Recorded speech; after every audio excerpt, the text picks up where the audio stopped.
अंडमान और निकोबार द्वीपों में आम जनता डीम्ड यूनिवर्सिटी की स्थापना के प्रस्ताव को पुनः जांचने की मांग कर रही है। आश्चर्य की बात यह है कि डीम्ड यूनिवर्सिटी को बनाने का प्रस्ताव सामाजिक और राजनीतिक विरोध के बावजूद आगे बढ़ा जा रहा है। 1988 से अब तक अंडमान और निकोबार द्वीपों की सभी उच्च शिक्षा संस्थान पौंडीचेरी यूनिवर्सिटी की एफिलिएशन में ही शिक्षा प्रदान कर रही है। कई लोगों का आरोप है कि डीम्ड यूनिवर्सिटी की स्थापना किसी विधि के बिना किया जा रहा है। इस प्रस्ताव के अनुसार अंडमान और निकोबार द्वीपों के सभी सरकारी कॉलेजों को डीम्ड यूनिवर्सिटी के अंतर्गत लाया जाएगा। लोगों का यह भी आरोप है कि इस विषय में अधिकारियों द्वारा स्टेक होल्डर्स के साथ कोई सलाह नहीं ली गई है। इस मामले और जानकारी के लिए अंडमान लाइव ने कुछ स्टेक होल्डर्स के साथ बातचीत की और जानना चाहा कि आखिर इस विरोध की वजह क्या है। अंडमान निकोबार में हमारे यहाँ का कॉलेजेस पहले पंजाब यूनिवर्सिटी में अफिलिएटेड है। 1988 से ये पौंडीचेरी यूनिवर्सिटी में अफिलिएट हुई। उसका कारण कुछ था क्योंकि उन दिनों पंजाब में जो है आतंकवादी गतिविधियां चल रहा था। अंडमान निकोबार में एग्जामिनेशन वगैरह जो है पूरा पंजाब यूनिवर्सिटी का अंडर में एग्जामिनेशन डिले हो रहे थे, पूरा अनसर्टेनिटी था। तो एक सवाल आया कि अंडमान निकोबार का कॉलेजेस जो है कोई जगह में अफिलिएट प्रॉपर एक यूनिवर्सिटी में अफिलिएट होना। इसका आंसर जो है 1985 में पौंडीचेरी यूनिवर्सिटी एक्ट पास हुआ था पार्लियामेंट में, एक नया सेंट्रल यूनिवर्सिटी बनाने के लिए। तो पौंडीचेरी सेंट्रल यूनिवर्सिटी का जो कानून जो है पौंडीचेरी यूनिवर्सिटी एक्ट 1985 पार्लियामेंट में राजीव गांधी का प्राइम मिनिस्टर रहने का टाइम में पास हुआ था। उसमें ये प्रावधान था कि अंडमान निकोबार का और पौंडीचेरी का जो कॉलेजेस है उसमें ये पौंडीचेरी यूनिवर्सिटी एक्ट में यही प्रावधान था कि पौंडीचेरी यूनिवर्सिटी का और पौंडीचेरी यूनियन टेरिटरी का और अंडमान निकोबार यूनियन टेरिटरी का जितना भी ये कॉलेजेस है ये पौंडीचेरी सेंट्रल यूनिवर्सिटी में अफिलिएट किया जाएगा। उसके लिए दो यूनियन टेरिटरी के लिए ये यूनिवर्सिटी बनाया था, सेंट्रल यूनिवर्सिटी का रूप में तौर पर ये जो है पौंडीचेरी यूनिवर्सिटी बनाया था। उसके बाद में उसका प्रोसेस होते होते जो है 1988 में ये यूनिवर्सिटी के साथ हमारा यहाँ का जितना भी कॉलेजेस है अफिलिएट हो गए। उस टाइम में 2-3 कॉलेजेस ही था, JNRM, then this TGC, then मायावंदर कॉलेज, 3 कॉलेज था। तो ये पौंडीचेरी यूनिवर्सिटी बनने के बाद में ये अफिलिएशन का मैटर जो है सेटल हो गया। तो affiliation has become a settled matter for Andaman Nicobar islands. ये दोबारा ये रैकअप करने का उठाने का कोई जरूरत नहीं था। पौंडीचेरी यूनिवर्सिटी अंडमान इंडिया में जो है एक सबसे अच्छा यूनिवर्सिटीज में एक है। मुझे पता चला है कि रैंकिंग में जो है 5th या 6th पोजीशन है पूरा इंडिया में। और हमारा कॉलेज में भी जो है लेक्चरर्स वगैरह नहीं है, प्रिंसिपल नहीं है, लेकिन फिर भी जो है कंपेयर टू अदर कॉलेजेस हमारा यहाँ तो पढ़ाई वगैरह भी अच्छा तरीका से चल रहा है। Andaman Nicobar centrally sponsored territory है। यहाँ अगर इस तरह एक यूनिवर्सिटी बनाना है पार्लियामेंट में एक कानून पास करना चाहिए। ये पार्लियामेंट का कानून वगैरह के नहीं का शॉर्टकट मेथड में बैकडोर एंट्री बोल रहे हैं ना, उसी तरह शॉर्टकट बैकडोर एंट्री से लीगल एजुकेशन के लिए जो एक सोसाइटी बनाया था लॉ कॉलेज चलाने के लिए, वो सोसाइटी को कन्वर्ट करके उसका नाम बदल करके जो है वो सोसाइटी के अंडर में आप देखिए कहां चले गया। तो पौंडीचेरी यूनिवर्सिटी सेंट्रल यूनिवर्सिटी से लेकर के आप एक अंडमान का एक छोटा सा एक society registration of societies act, registration of societies act 1860 में पास बनाया वाला एक सोसाइटी है, लीगल एजुकेशन सोसाइटी। वो सोसाइटी के अंदर में डीम्ड यूनिवर्सिटी बना दी। ये तो बैकडोर एंट्री है। ये डीम्ड यूनिवर्सिटी बनाने के टाइम से CPM पार्टी इसका विरोध किया था। इसमें डिसएडवांटेज क्या क्या है, बच्चा जो है ये सारा जो हम लोगों ने पहले से बोल दिया था कि सारा जो 7 कॉलेजेस है इधर में ये कॉन्स्टिट्यूटेड अफिलिएटेड कॉलेजेस बोल के नहीं है, तो उसमें प्रोविजन है, मैंने देखा रिकॉर्ड में, तो आरटी में जो मिला था, तो कॉन्स्टिट्यूएंट यूनिट्स बोल के है, कॉन्स्टिट्यूएंट यूनिट्स बनेगा ये कॉलेजेस, ये कॉलेज का भविष्य क्या पता नहीं है। उसी तरह हो गया अभी यूनिवर्सिटी, अभी जो है 8 तारीख को अभी नोटिफिकेशन इशू किया गवर्नमेंट ऑफ इंडिया, ये पूरा 7 कॉलेज इंक्लूडिंग मेडिकल कॉलेजेस ये डीम्ड यूनिवर्सिटी के अंडर में आ गया और पौंडीचेरी यूनिवर्सिटी को एकदम अलग कर दिया। तो ये करने का बाद में ये बच्चों का भविष्य क्या होगा, ये किस तरीका से अंडमान में ये ठीक से चलेगा, आप सोच के देखिए। अभी पौंडीचेरी यूनिवर्सिटी आपको सारा चीज मिल रहा है, आपको सिलेबस मिलता है, करिकुलम मिलता है, आपको जो है एग्जामिनेशन का जो है क्वेश्चन पेपर मिलता, आंसर जो है वैल्यूएशन करता, वहां आपको डिग्री मिलता, सारा चीज जो है यूनिवर्सिटी पौंडीचेरी यूनिवर्सिटी कर रहा है। इधर में ये सब सारा चीज जो है अंडमान में डीम्ड यूनिवर्सिटी कर सकता है, वो करने के लिए हमारे पास एक्सपर्ट्स है। इधर में डीम्ड यूनिवर्सिटी में बहुत ही कमिटीज का जरूरत है, बहुत ही एक्सपर्ट लोग चाहिए। हमारे पास अंडमान में एक भी प्रोफेसर्स नहीं है, यहाँ का कॉलेजेस में एक भी प्रोफेसर नहीं है। सिर्फ मेडिकल कॉलेज में कॉन्ट्रैक्ट में जो प्रोफेसर्स का पोस्ट है, एक भी कॉलेज में प्रोफेसर का पोस्ट नहीं है, एसोसिएट प्रोफेसर तक है। प्रोफेसर का लेवल का जो है कई कमिटियां इधर में है, डीम्ड यूनिवर्सिटी में एग्जीक्यूटिव काउंसिल होना चाहिए, उसमें एकेडमिक कमिटी होना और दूसरा एग्जामिनेशन का कमिटी होना, रजिस्ट्रार, ये सब जो है किसको लेके आप करेंगे।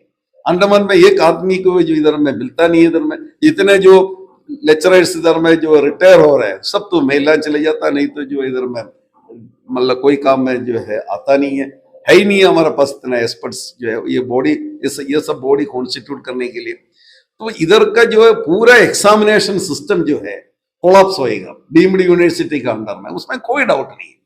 और इधर में कोई भी एग्जामिनेशन कंडक्ट कर, मैं तो अभी उतना एलिगेशन नहीं जा रहा इधर में कुछ भी करेगा इधर में, लेकिन प्रैक्टिकली वही हो रहा है। कुछ भी जो है इधर में एग्जामिनेशन करो तो उसमें सारा चीज में एलिगेशन आता है, वो ठीक से नहीं हुआ, वो टेस्ट ठीक से नहीं। तो यूनिवर्सिटी एग्जाम भी इधर में डीम्ड यूनिवर्सिटी अगर करेगा तो किसको मार्क ज्यादा मिलेगा, किसको कम मिलेगा, कैसा होगा, कौन क्वेश्चन सेट करेगा, कौन एवेल्युएशन करेगा, कुछ भी पता नहीं है। कोई चीज जो इसका बारे में जो है कोई चीज जो है डिस्कशन नहीं हुआ। और दूसरा बात जो है सबसे अहम बात यही है कि बच्चों को जो है फीस तो बढ़ेगा। अभी तो जो है आपको 6 महीना का जो सेमेस्टर फी है तो 1000 रुपया, 500 रुपया, 1000 रुपया उस तरह ही है, इतना ज्यादा पैसा नहीं है उसमें एक सेमेस्टर का फीस, क्योंकि यूनिवर्सिटी है, गवर्नमेंट का पैसा है, गवर्नमेंट कॉलेजेस है। तो कल जो है ये डीम्ड यूनिवर्सिटी के अंडर में इसका फीस बढ़ेगा। फीस जो है अभी गवर्नमेंट जो है इनिशियली गवर्नमेंट पैसा दे देगा। अभी मैंने देखा एमपी साहब, पुराना एमपी साहब का जो है एक यूट्यूब में जो कह रहा है मोदी पैसा दे देगा, मोदी पूरा पैसा देगा, बोले सही होगा ये। कल कोई चीफ सेक्रेटरी एलजी आएगा, वो बोलेगा नहीं है, आप तो इंडिपेंडेंट ऑर्गेनाइजेशन है, आपका खर्चा का पैसा आप लोग जुटाना, हम पैसा नहीं दे देंगे, हम लिमिटेड वे में पैसा दे देगा, कंट्रोल रखेगा। क्या हालत होगा? हमेशा तो इसी तरह सेटअप नहीं होगा। 2 साल के बाद में, 3 साल के बाद, 5 साल के बाद में कोई अकाउंट्स सेक्शन से लिखेगा, अकाउंट्स वाला लिखेगा, नहीं तो ऑडिटर लिखेगा कि जो है डीम्ड यूनिवर्सिटी अपना जो है फंड मोबिलाइज करना है, गवर्नमेंट सपोर्ट में नहीं चलना। कोई चीफ सेक्रेटरी जी बोलेगा नहीं सही है, आप लोग अपना करो, तब क्या होगा इधर में 500 रुपया, 1000 रुपया में आप मंथली जो सेमेस्टर फीस देने वाला बच्चा 50,000 रुपया देना पड़ेगा। तो गरीब फैमिली का बच्चा को हायर एजुकेशन से वंचित करने के लिए ये बनाया वाला यूनिवर्सिटी है, डीम्ड यूनिवर्सिटी। और दूसरा एक बात यही है, जितना भी जो कर्मचारी उसमें काम कर रहा है, जो डीम्ड यूनिवर्सिटी का भी नोटिफिकेशन हो गया, डीम्ड यूनिवर्सिटी का नोटिफिकेशन हो गया और ये सारा जो कॉलेज इसका अंडर में लेके आ गया। अभी उनको जो बाकी जो मतलब बैकग्राउंड जो काम करने का है वो तो करना है। तो एक्चुअली 8 मार्च से इधर का सारा जो ऑफिसर्स है, जो एसोसिएट प्रोफेसर है, तो गवर्नमेंट ऑफिसर का स्टेटस खो गया उसका, गवर्नमेंट ऑफिसर का और गवर्नमेंट एम्प्लॉयज का स्टेटस चले गया उनको। अभी उन लोग जो है वो डीम्ड यूनिवर्सिटी का जो सोसाइटी है, लीगल एजुकेशन सोसाइटी, वो लीगल एजुकेशन सोसाइटी का जो एम्प्लॉयज है, लीगल एजुकेशन सोसाइटी का ऑफिसर्स है, वो सेंट्रल गवर्नमेंट ऑफिसर्स नहीं है। अभी इतना दिन तक जो है उनका अपॉइंटमेंट सीसीए रूल्स के अनुसार जो है उनका अपॉइंटमेंट होता था गेस्टेड ऑफिसर्स का, और कंडक्ट रूल्स उसको अप्लीकेबल था। अभी सारा चीज जो है वो सिस्ट भी हो गया, तो खत्म हो गया। तो ये एम्प्लॉइज को भी, ऑफिसर्स को, सारा लोग जो अफेक्ट हो गया। इसका जो है इम्प्लीकेशंस क्या होगा, इसका कॉन्सिक्वेंसेस क्या होगा, लोग समझता नहीं है। इमीडिएटली इनको पता नहीं चलेगा, बच्चों को पता नहीं चलेगा, और टीचर्स को भी, हम सारा टीचर्स को पहले से बोला ये होने वाला है, आप लोग वापस करिए, वो नहीं कर रहे। पहले की तरह फिर आपको बीए लेने के लिए, पढ़ने के लिए मेनलैंड जाना पड़ेगा, क्योंकि इधर में जो है फीस बढ़ेगा, इधर का डिग्री का कोई वैल्यू नहीं होगा, कोई जो हमें एक्सेप्ट नहीं करेगा।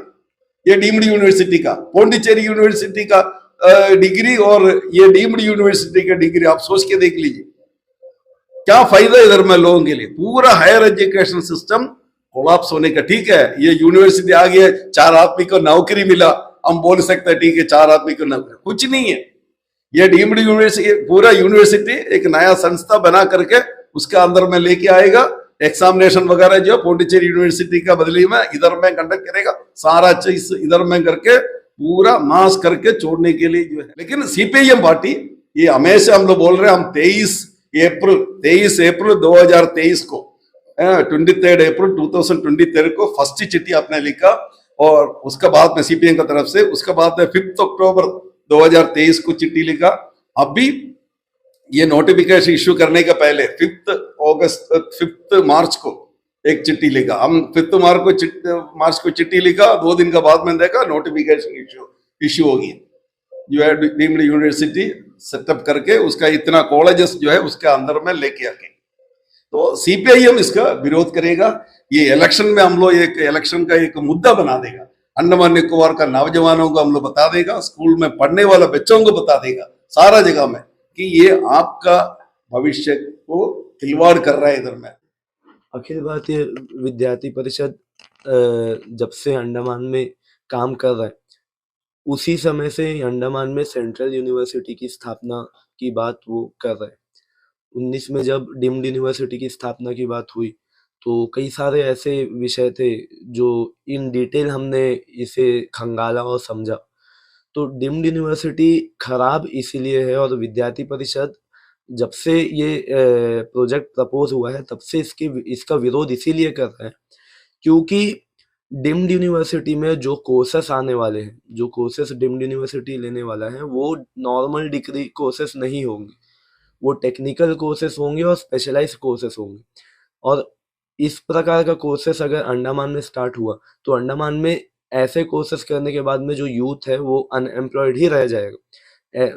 इन सभी कोर्सेस से अंडमान में जो एम्प्लॉयमेंट जनरेशन जिससे हो सके, इस प्रकार का कोर्सेस, जैसे कि यहाँ पे नॉर्मल टीचिंग पर्पस के लिए जो जो कोर्सेस होता है, हिस्ट्री, ज्योग्राफी, फिजिक्स वगैरह एक्सेट्रा एक्सेट्रा जितने भी है, उन सभी कोर्सेस का अगर मास्टर्स और फिर रिसर्च स्कॉलर्स के लिए जो पीएचडी डिग्री वगैरह जो होता है वो अगर अंडमान में उसे बढ़ाए तो यहाँ के लोगों का फायदा होगा। ऐसे कोर्सेज जिससे रिलेवेंट यहाँ पे पोस्ट ही क्रिएट नहीं होंगे, वो यहाँ के स्टूडेंट्स को पढ़ा करके क्या फायदा, फर्स्ट पॉइंट। सेकंड पॉइंट ये है कि डीम्ड यूनिवर्सिटी का जो प्रोजेक्ट है, उस प्रोजेक्ट का में ये साफ साफ उसके डिटेल्स में जो हमने आरटीआई के माध्यम से निकाला था, उसमें ये लिखा हुआ है कि डीम्ड यूनिवर्सिटी 10 इयर्स तक रन नॉर्मली सेंट्रल गवर्नमेंट के फंड में रन करेगा, उसके बाद में वो सेल्फ सफिशिएंट होगा। तो ये प्रोसेस ऐसे होगा कि 10 साल तक तो जैसे तैसे वो चल जाएगा, उसके बाद में पूरा का पूरा बर्डन जो है, जो फीस का पेमेंट का बर्डन वगैरह है, जो यूनिवर्सिटी को रन करने के लिए जो बर्डन होता है, वो पूरा लोकल एडमिनिस्ट्रेशन और यूनिवर्सिटी, डीम्ड यूनिवर्सिटी एडमिनिस्ट्रेशन के कंधों में आएगा। और ये फंड वो वसूल कहाँ से करेंगे? ये वही स्टूडेंट से करेंगे जो बच्चा अभी जेएनआरएम में, एनकॉल में नॉर्मल डिग्री कोर्सेज के लिए ज़्यादा से ज़्यादा 1000-2000 एक कोर्सेस के लिए पे करता है एक सेमेस्टर के लिए। और जब इतना बड़ा बर्डन इनके ऊपर होगा तो वही फीस 1000-2000 से बढ़ के 5-6-7 कोर्सेस के ऊपर वो कितना ही बढ़ जाएगा, क्योंकि कोर्सेस है स्पेशलाइज कोर्सेस जिसमें लैब वगैरह में बहुत सारा खर्च भी इंक्लूडेड होंगे। इसके साथ में एक ऐसा यूनिवर्सिटी जो डिम्ड यूनिवर्सिटी है, डिम्ड से हमें ये समझिए कि डिम्ड का अर्थ है कि जो यूनिवर्सिटी नहीं है मगर यूनिवर्सिटी जिसे माना जाता है, deemed to be a university, जिसे डिनोवा यूनिवर्सिटी भी बोलते हैं, मतलब ये एकेडमिशियंस के लैंग्वेज में। ऐसे यूनिवर्सिटी का डिग्री और जिसका कोई लंबा इतिहास भी नहीं है, ऐसे यूनिवर्सिटी का डिग्री अगर यहाँ के स्टूडेंट्स लेंगे तो उसका ऑल ओवर इंडिया में और वर्ल्ड लेवल में कितना महत्व रह जाएगा। अभी हम पौंडीचेरी यूनिवर्सिटी से एफिलिएटेड है। अंडमान में जितने कॉलेजेस है सब पौंडीचेरी यूनिवर्सिटी उन्हें एफिलिएशन देता है, और Pondicherry university 7th top university में से एक है। तो अंडमान में जो सिलेबस पौंडीचेरी यूनिवर्सिटी के जो बड़े बड़े स्कॉलर्स वगैरह हैं, प्रोफेसर्स हैं, उन्होंने क्रिएट किया है और जो टाइम टू टाइम अपडेटेड भी होता है, उस सिलेबस को छोड़ करके, उस स्टैंडर्ड को छोड़ करके अंडमान के स्टूडेंट्स क्यों एक ऐसी यूनिवर्सिटी को अपनाएंगे जो अभी अभी स्टैब्लिश हुआ है और जिसमें जो प्रोफेसर्स है, क्योंकि एक यूनिवर्सिटी में प्रोफेसर्स का डिफरेंट लेवल होता है, professor, associate professor, assistant professor.